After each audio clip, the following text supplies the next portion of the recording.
देखिए, सिर्फ कांग्रेस नहीं, समूचा विपक्ष ये चाह रहा था कि रक्षा मंत्री जी को बाकायदा इस पे चर्चा के लिए तैयार होना चाहिए। लेकिन सरकार ने जिस तरह का उदाहरण प्रस्तुत किया है वो बहुत ही गलत है और गैर लोकतांत्रिक है। हमेशा से परंपरा रही है और देश की संप्रभुता से और बहुत जरूरी विषय से जुड़ा हुआ आज वक्तव्य था उनका।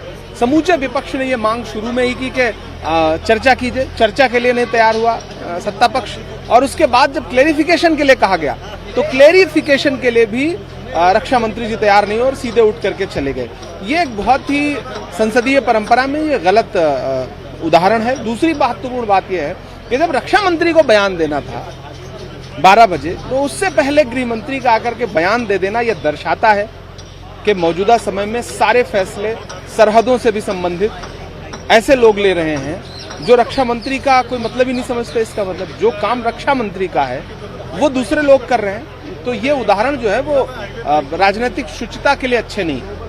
सर, लेकिन क्यों फंड लिया राजीव गांधी फाउंडेशन ने चीन से, उसको लेकर भी सवाल किया।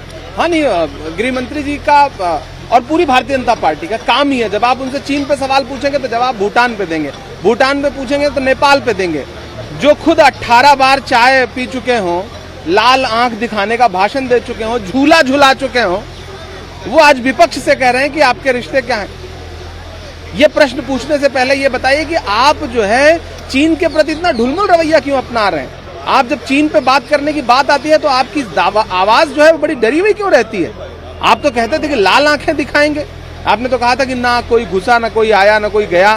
तो ये जो सारे दावे आपके झूठे साबित हुए हैं, उसके बाद विपक्ष आपसे सवाल भी ना करे, सवाल करेगा तो आप बात को घुमाएंगे। ये सरकार इतनी असंवेदनशील है कि इतने गंभीर मुद्दे पर देश ने देखा कि 20 जवान शहीद हुए थे गलवान में, पूरे देश ने देखा। और उसके बाद अब आपने एलएसी को ऐसा बना दिया है कि कोई भी उधर से इधर चहलकदमी करते हुए आएगा, हमारे सैनिकों के साथ झड़प करेगा, गंभीर रूप से घायल करेगा और वापस चला जाएगा।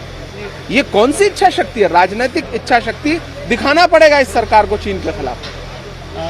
शरद पवार बड़े नेता हैं, जो उनको थ्रेट कॉल मिला है और उन्हें जान से मारने की धमकी जो है फोन पर किसी ने दी है, उन्हें शूट करने की। बहुत ही शर्मनाक है। शरद पवार जी एक बहुत बड़े नेता हैं और ऐसे नेता को इस तरह का बयान आना जांच का विषय है कि इसके पीछे कौन है, कौन धमकी दे रहा है, क्यों शरद पवार जी जैसे जनता के हितों के लिए बोलने वाले व्यक्ति की आवाज खामोश करना चाहते हैं। जब से भारतीय जनता पार्टी की सरकार वहां पे बनी है तब से इस तरह की घटनाएं बढ़ी हैं। तो मुझे लग रहा है कि इसकी बाकायदा जांच होनी चाहिए और दोषी के खिलाफ कार्रवाई होनी चाहिए। इस मामले में वो हमारी महाविकास अघाड़ी का हिस्सा हैं, तो हम सब उनके साथ खड़े हैं।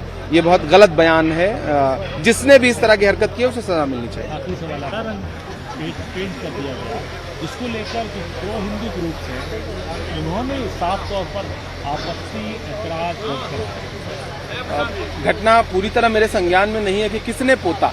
महत्वपूर्ण बात यह है कि पोत कौन रहा है। मुझे नहीं लगता कि भारतीय जनता पार्टी से जुड़े संगठन के अलावा कोई ये काम कर सकता है, तो इसकी जांच करिए।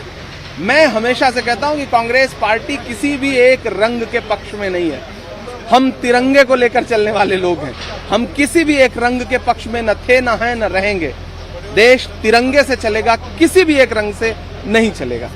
नमस्कार, मैं हूं मानक गुप्ता।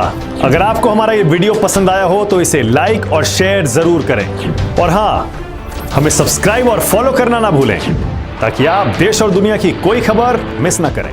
तो जुड़े रहिए हमारे साथ और देखते रहिए न्यूज़ 24।